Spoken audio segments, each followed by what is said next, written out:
我唔想同你糾噏辯論，我唔想同你糾噏辯論。第一方面呢，我哋呢一個香港有普選呢，係並非係因應呢個國際嘅人權公約，而係基本法本身係規定㗎。我哋喺度實行普選呢，係會符合普及同埋平等嘅原則。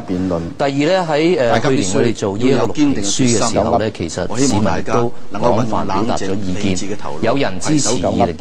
嘅普選，亦都有人呢支持2017。普選行政長官都係可以接受嘅，而我哋出咗呢個普選時間表之後呢，有60%以上嘅市民係表示接受支持。第三呢，喺香港嘅基本法底下，並唔係由全民公決嚟到決定香港政制嘅未來。我哋係有呢個3方面嘅共識，要立法會有2/3議員同意，行政長官支持，中央認可，我哋先可以行。咁而第四呢，